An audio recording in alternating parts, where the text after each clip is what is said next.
I really hope the fog does clear, because neither of us can say it. We keep saying frog.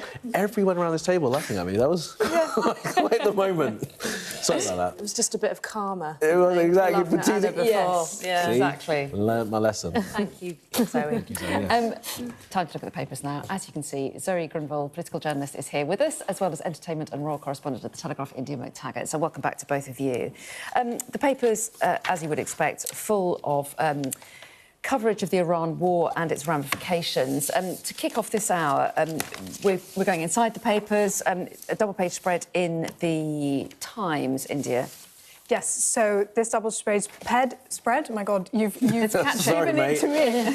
So the Pentagon has drawn up plans for an invasion of Karg Island. It's known as the Forbidden Island to Iranians, and it would mark the first sort of boots-on-the-ground element of Trump's operation. That would obviously be a watershed moment in this war. Obviously, we've only seen air power so far, so this would be sort of a significant escalation. And we know the US is weighing it up. His press secretary said yesterday he hasn't exactly confirmed it yet. But I think with the strait still closed and oil prices still surging, Trump is getting a bit nervous and is lashing out in various fronts. And I think this boots-on-the-ground approach might be the next step. So Karg Island is the key terminal in the Persian Gulf. It's Iran's most strategically vital oil facility. It's a tiny coral outcrop, but it's heaving with storage tanks, loading terminals and pipelines. So obviously a very key piece of the war.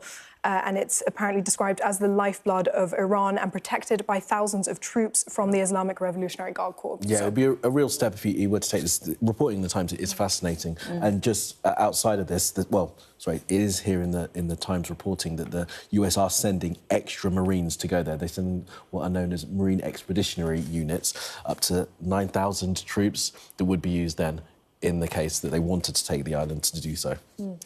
I mean, it'd be a big political step, wouldn't it, for Donald Trump, who also, we should say, is talking about what's his? Winding it down. Winding it down. I still remember his actual phrase. He already won it. Remember the.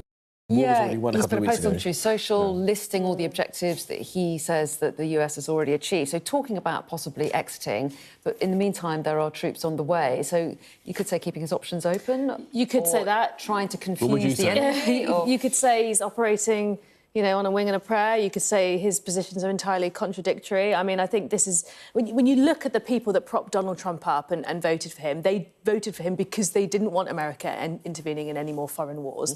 They wanted an America first approach. And what Donald Trump has done, actually, is to continue being incredibly interventionist, in continuing throwing his weight around on the international stage. The idea that he would potentially deploy US Marines in maybe an amphibious assault on Iranian soil or expose US soldiers to any kind of, you know, missile or drone attacks, that is going to be really hard for the American public to swallow. But the people around Donald Trump, the MAGA crew, they are going to find that intolerable, I think, because that is just not what they thought when they installed Donald Trump in the White House. Absolutely isn't. All right, where are we going to next now? I'm afraid I don't have my list in front of me. The front of the Telegraph. Okay. And again on Iran, and again reflecting on these suggestions that he may put troops on the ground. Yeah, absolutely. So the Pentagon is apparently drawing up plans that could involve the seizure of Karg Island, which we've spoken about. Caroline Leavitt, who, of course, is the White House press secretary, confirmed the details to the Telegraph, but she said the president hadn't made a final decision yet. She said it's the job of the Pentagon to make preparations in order to give the commander-in-chief maximum optionality. And, of course, as you mentioned, Kamali, this is deploying thousands of US Marines.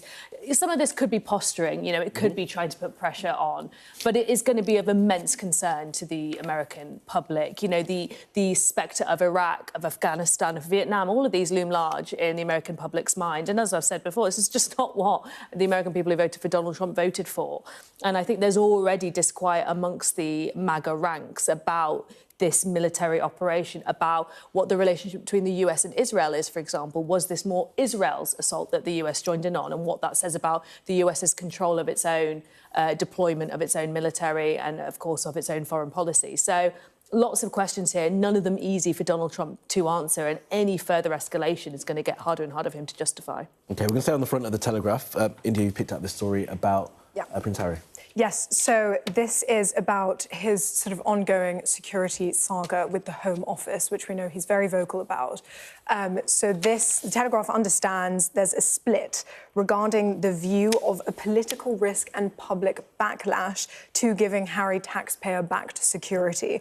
So it's quite interesting because it's obviously all about RAVEC, the Royal and VIP Executive Committee. They're currently considering whether to reinstate Prince Harry's security provision on behalf of the Home Office, but no decision has been made. The readout that my colleague Victoria got is that civil servants from the Home Office, the Cabinet Office and the Foreign Office are quite concerned that it would be a deeply unpopular political move and that there would be backlash. However, on the other side, the split is between the police chiefs and the security chiefs who think it would be a good idea to reinstate Should the decision be made purely on safety and security? On the risk. Well, and this is what Harry's team always talk about. They are concerned about the fact that this decision is highly politicised and not just based on his security. And I remember, I don't know if you guys remember that he was stalked the last 2 visits to the UK. His stalker got within feet of him, a few feet. She was in the courtroom, right? And just to be clear, the backlash fear is that the public will be unhappy with him getting protection if he were to come here. Yes, public unpopularity and also political backlash. But imagine if he was attacked, him and Meghan were attacked, for example, the political and public reaction to that if they had not provided him with security. I mean, I think this is a slight overestimation of how much the public would, care about that. Surely the political reaction would be much, much larger should they have not been provided with security detail and something happened to them. I'm into this now. Is it extraordinarily expensive to protect him and his family when they come here? Right, OK. Yes, it is extraordinarily expensive, and some people would argue that because he's no longer a working royal, he shouldn't have the taxpayer-funded security and that he should privately fund it. I think it's also one of those things where if you prevent an attack happening, people will say, oh, it was a waste of security, nothing happened to them. You can only prove it was necessary if something unthinkable and terrible happens. Let's move on to the Times. There's a story here about Harriet Harman commenting on Angela Rayner. I think there might be comments actually made on electoral dysfunction. Quite critical of Angela Rayner speaking out. Yes, so on Tuesday, Angela Rayner gave this speech where she basically criticised the government's pace. She criticised some of its plans, particularly around these new settlement rules that apply to asylum seekers and migrants who are already in the UK. She said it was wrong. She said it was wrong to introduce these plans. She said it was kind of un-British. Well, Harriet Harman, who is another kind of Labour grandee, has come out and actually said that it's wrong for Rayner to suggest that it's un-British to exercise controls. She's kind of asking what is Angela Rayner's solution to this. I think this just talks to this split that's going on in the Labour ranks right now, which is that there is an understanding that something needs to be done about immigration, but there are plenty on the backbenches who feel the government's current plans are way too harsh, but there are others who feel like if they don't fix it, if they don't try and fix the asylum system, they're bound to lose the next election. So this is a row that's going to rumble on and on because there is a lot of disquiet about the plans in place as is. All right, let's move on to what may be the most middle-class thing we discussed around this table, hummus being in the basket of goods. I will say this at the very top, my wife Karina makes an excellent homemade hummus, and there is a recipe here as to how to do it. But this is about inflation and something actually that's going to be a problem going forward, isn't it, with this war continuing? Yes, exactly. So it's been revealed this week that hummus has joined the list of foods used to measure the cost of living in Britain, which, as you say, is very middle class. It's been described as the new ketchup, which... official middle-class ketchup. I don't know dipping your chips in hummus, No, exactly. man. I don't know if I agree with that comparison.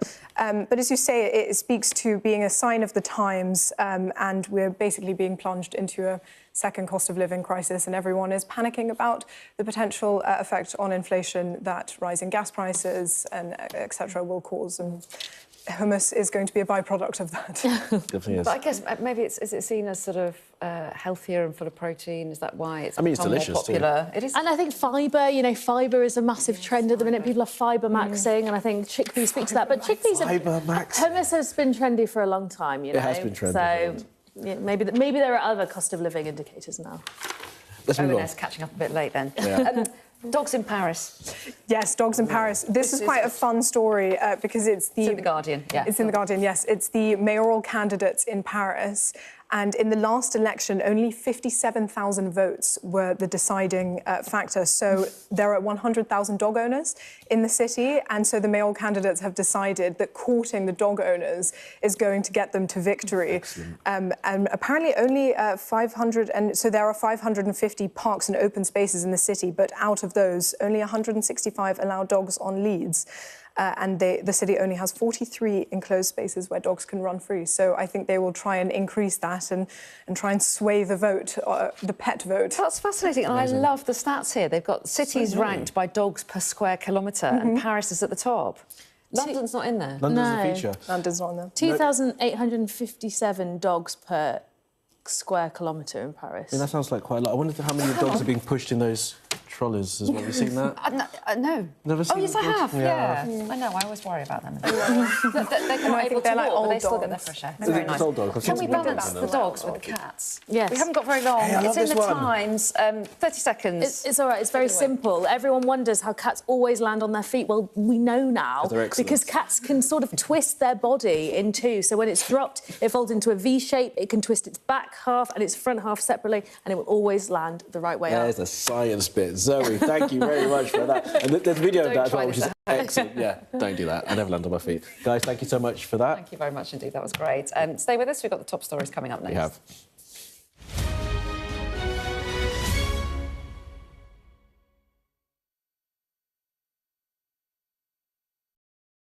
What's the best thing about being a Sky News journalist?